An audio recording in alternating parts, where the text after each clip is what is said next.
Hi, everybody. All right, so I'm Carl and this is Arielle. We live in Flagstaff, Arizona. Both work in the medical device industry. As Melissa mentioned, we'll talk about two of our births, both in the hospital. We had doulas for both births, and we'll talk about the differences. Doulas are not covered by insurance here. We'll talk about some of the decisions to hire a doula or not later. Um, the difference, the one big difference here that Melissa mentioned, our first baby was born during COVID, and our doula was not able to join us in the hospital. And so the question is, we made it through labor for the first birth kind of on our own per se. And so why did we decide to hire a doula for the second time around when we kind of got by the first time? And maybe it's hidden in the we made it through part, which we'll talk through. So why did we get a doula the second time around? Coming into the second birth, I actually had just started a new job, like got a promotion. So I was really stressed out. Didn't feel like we had a bunch of time to like meet with our doula and all this stuff. And I was like, do we really? And the in-hospital support, I think, is kind of the primary thing that you think of. And I was like, do we really need someone like Carl? You did it before. It was totally fine. And I was like, you've got this. And he kind of said, no, I don't got this. So last time, so this is a picture of our second birth, or second labor, I should say. With our first labor, it was a really long labor and I had back labor. And so Carl was basically on call when we were in the hospital because we, again, like Bridget said, we only could have one support person in the room. So Carl was every contraction on my back pushing on it. And if he wasn't, I was yelling at him. But at the same time, he was like interacting with the nurses, trying to ask me what I needed, trying to text my friends and family. And so it was just a lot for him. And so this time around, he was like, well, even if you're nervous about it, like I really want a doula this time. And so I think there's something pretty notable in this picture of our second labor. And that's the smile on Carl's face. Kind of a joke, but it was a much better experience for the both of us, I think, when we had our doula in the hospital with us. So we'll kind of talk through the differences from birth 1 to birth 2, from the before labor help and the after. I will say, like, there was the time aspect, but I think a big part too of why I was on the fence about getting a doula was the cost. So like Carl said, doulas are not covered by insurance. And so for me, it felt like I'm spending a bunch of money on myself, and that's not how it should be thought of. I think you've made comments before where it's like, we are a family. If you think about the cost of a child, like in the long run, $1,000 or whatever it ends up being is pennies compared to the life of the child. And so spend that investment on our family. So I don't know if you want to. Okay. Yeah, so there's a couple of slides here. This slide is really focusing on the before aspect and the differences between birth 1 and birth 2. Leading into birth 1, at least I had basically no idea, like I think Melissa said before, what the word doula meant, what that role was. And I think, for us, the value came in like understanding what decisions we were going to have to make, what was coming up for us. And so, those things we just didn't know about. So that helped us understand those things, and then determining our preferences during and after labor. So kind of along the same lines for each of those decisions that was coming up, what were our preferences, and we didn't really know what the options were. So that helped us try to make a preference ahead of time so we can be prepared. And for this part specifically, kind of like Anna Sophia said, like I had my OB that was doing my pap smears and I stuck with her. And just kind of thought you kind of hand your life over to the hospital and out comes two people in the end, without this knowledge of like all the decisions that you have to make. And so that was really kind of mind blowing for us. And we were glad that we had had all those conversations, because I think that would have put me into even more of a panic than I was. So Yeah, and the next bullet is around expectations. I guess it's kind of all around expectations, but you know, who's going to be in the room, how often they're going to come and ask you questions, and what does the birth look like in real life compared to what you see in, you know, movies and TV shows, and just making sure we're not, you know, looking for a perfect, beautiful baby that comes out clean and and all that without spots, without and spots or red anything. marks and Yeah. cone So, heads. Expectations is a big one for all the lies we're fed through media and stuff.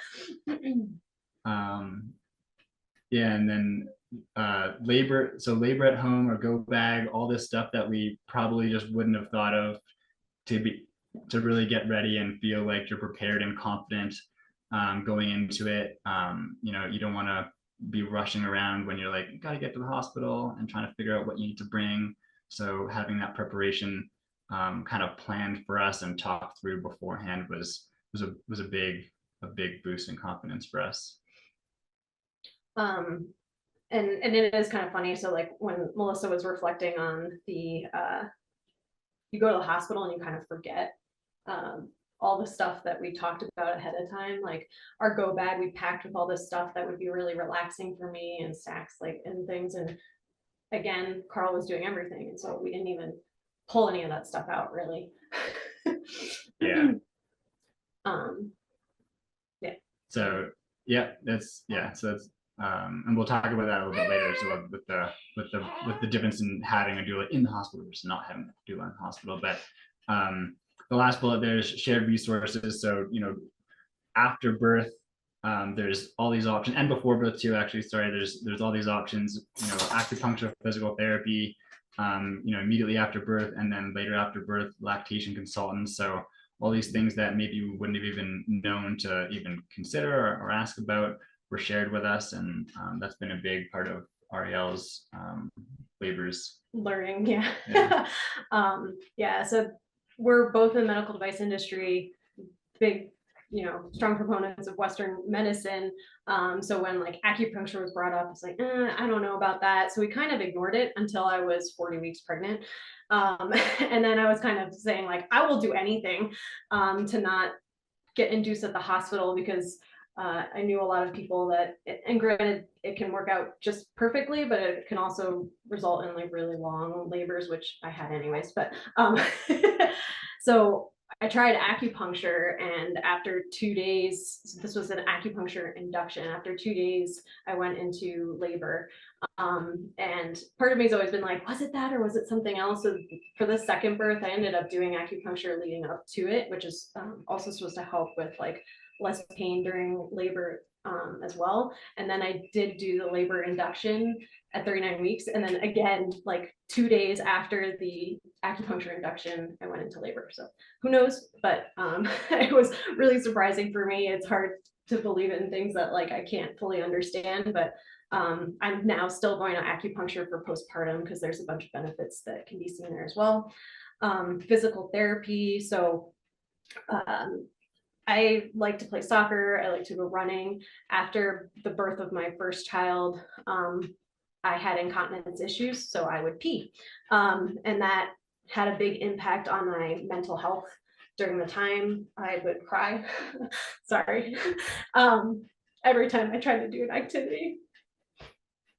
Haven't even gotten to the emotional part yet, so we'll see how that goes.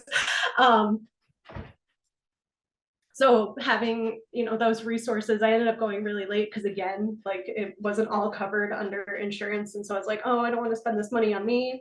And luckily I had a really strong support person, Carl, who said, you know, you need to do what you need to do to get back to feeling like yourself. And so you should go do that. And so it had a huge impact on me. Sorry. Okay, we'll move on from that. And then lactation consultant.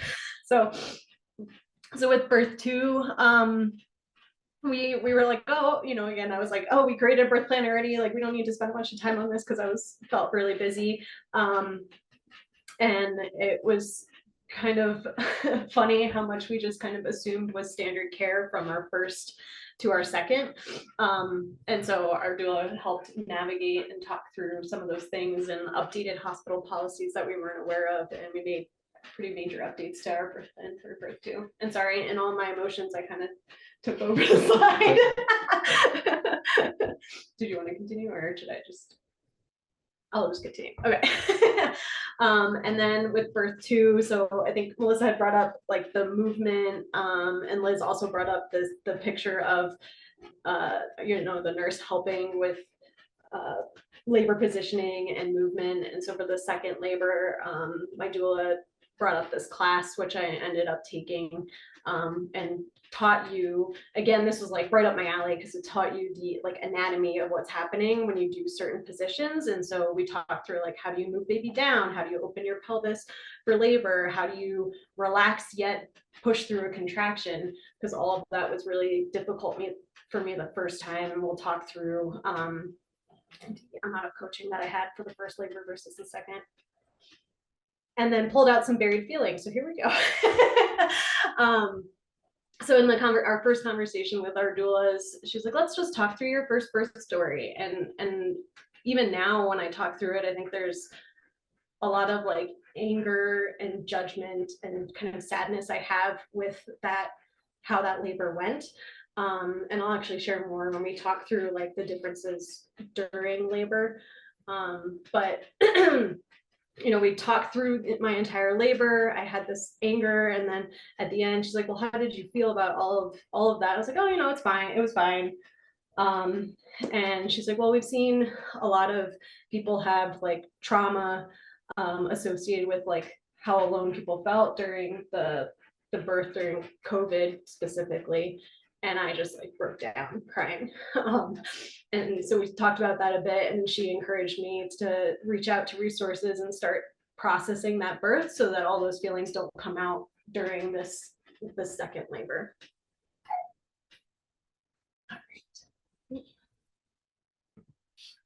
Okay, so in labor, what did it look like between birth one and birth two? So I will start with saying that the labors were very different between the two. And so some of these differences have to do with having all that support. Some of it might have to do with COVID. Some of it might have to do with first child versus second child. But we'll just talk through all of it. So my first child was 10 days late. It was a 43-hour long labor, 2 hours of pushing. I delivered on my back. I needed to use an epidural for pain management. And we had our doula at home, but not at the hospital. And it was interesting when I was talking about the birth story with our doula the first time, I had these like happy, and granted it was early labor, but I had these happy memories when we were at home. Like our doula came, she was helping with my back pain during each contraction. We had all these different tools that we were using, like a TENS unit. We were going for walks. We were talking through expectations, and it just felt like a lot of support. And once we were at the hospital, I feel like I kind of like closed up and got pretty stressed, and we'll kind of talk through that as we go through that story. So because I was so late, I needed to go to the OB to check in on the baby. And our doula kind of warned us. She's like, they may send you straight to the hospital since you're in labor already and you're so late. So just be ready and have your go bag. So we like prepped everything before we went to that appointment. And then that's exactly what happened. So we went straight to the hospital from that appointment. And the first thing was they put me in bed. And again, we'll talk about that later. Very different from my second time around, but they put me in bed. They're like, oh, let's start the induction gels, because the next day was my induction day. And so there was a bunch of confusion going on. And I was like, no, I don't need gels. And then they wanted to start Pitocin. I was like, can we please not start with Pitocin? And all of this, like Anna Sophia said, was in our birth plan. And so I think right off the bat, I got pretty frustrated with getting questioned on all these things that we had like written down and communicated to the hospital. And some of that stuff continued throughout that labor. I think to most people, and I somewhat feel like guilty saying that I had a bad experience the first time, because I had a vaginal birth. There weren't complications. It was just very long and we were in the hospital. But there was all these like little things that added up to me having these bad feelings about my first labor. So talk through that. We tried to induce, we were alone a lot during the labor. And again, this was COVID.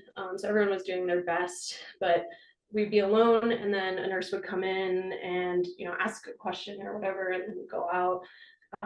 And so we did feel very like alone during that time, which I thought I wanted. But then reflecting back, it didn't feel good. It's a very intense thing that we're going through, and it's difficult to do that without having someone that you know and have known over some time. So that's another thing that like another thing that was different between the first and second labor is that we had like a couple nurses in the room. We had our doula, we had Carl, and before it was just Carl in it. And you know, the nurses change over time. So with the first long labor, we had like 3 different nurses, and we had to repeat everything that we wanted each time while Carl's pushing my back. And then there were a few of these other things that just made me feel like I had failed in that labor, which I know maybe sounds silly, but I still have those feelings. So like while I was pushing with the epidural, they were telling me I wasn't pushing correctly. When they brought up the epidural several times, which I had said, like, I know the epidural is an option and I will tell you when I need it. And kept saying like, hey, you know, there's no reason you shouldn't have an epidural and all this stuff. And I think they were trying to be supportive, but it had a different effect on me. They told me my contractions were weak. And again, all things that I think they were trying to help, but in the way that it was communicated to me, I took really personally.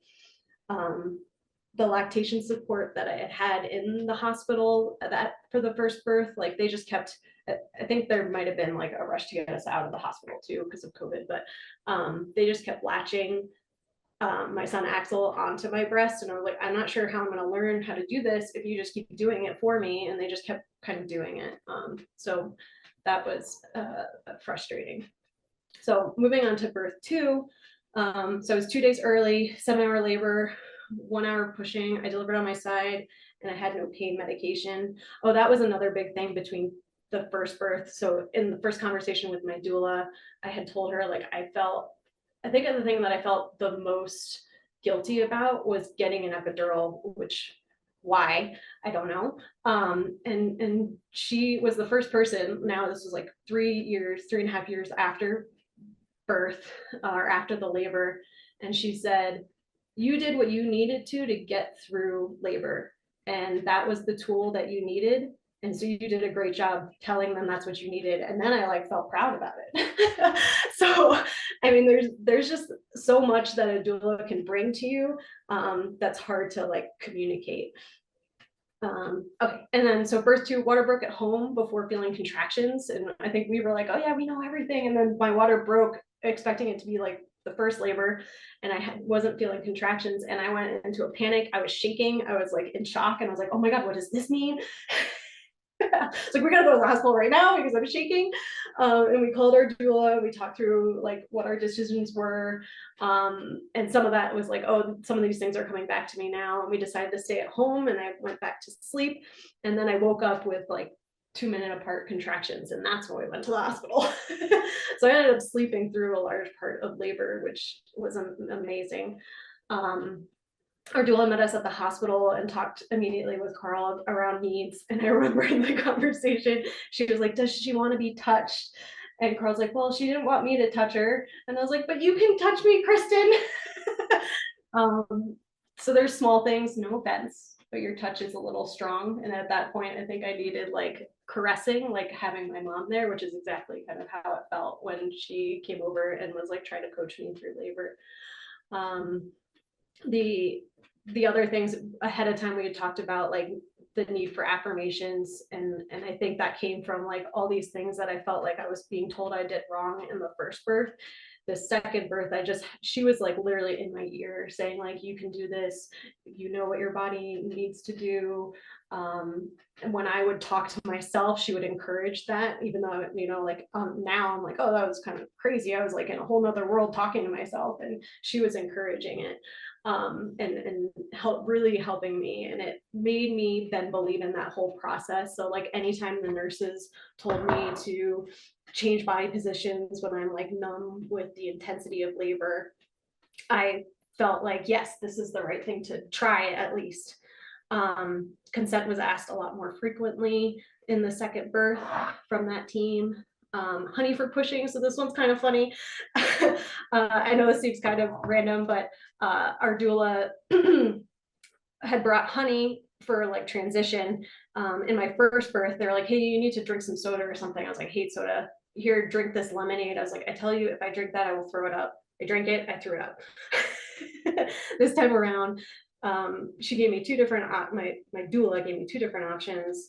I really didn't feel like I wanted anything. I was like, she's suggesting I'll just try it. And I like took the honey, and then I was like, oh, I feel like I can push now. Like it just turned me around. I don't know how that like, and it's just funny, these like small things that are non-medical that can completely change what your labor looks like. And then I was able to interact with Carl in a totally different way. Last time I think I barely saw him because he was on my back. And this time I specifically remember just like holding his face and telling him I loved him. And he was, while I was pushing, telling me like how far the baby was and all these things, while I was like really confused because everybody else was like talking about it. And so I could just talk to him and he could tell me what was going on. So I think I kind of mentioned it. I felt way more supported and trusting of the whole team in the second birth. And I really think my doula was kind of the heart of that, because we had done so much prep work ahead of time that I trusted in that process, because I felt like if something was like off from what we had discussed, that she would bring it up or would recognize it. Realize those small things like honey or a different position can really impact your labor experience. So we didn't talk about it, but I labored on my side, or I pushed on my side. And that was actually a suggestion from my OB, because she's like, your baby's getting stuck on your tailbone. Can we move you into this position? And I think in the first birth, I kind of took that as like them just moving me around. In the second birth, it was, the question was asked, and I believed in that whole team. And so, I was much more open and felt like that was getting us to the end versus just something that's happening to me. Labor is a beast. Oh, loved being able to interact with Carl differently. As I talked about, labor is a beast and it's always changing. So knowing like what those tools are is huge. And then there's parenthood afterwards. So I think finding a lot of my really close mom friends came out of my postpartum group, and where we, shared these traumas and shared the difficulties of parenting and have supported each other. And I still have our great friends. Actually, the reason Axel's not running back in here is one of my best friends was like, oh, I can take him during your part so that you don't have, baby and toddler in the background, even though Melissa said that we should, that's allowed to happen. And then having that trusted person with lots of experience and evidence-based to help with evidence-based decision making makes a huge difference in at least how I perceived labor, the decisions, the questions coming from the whole team.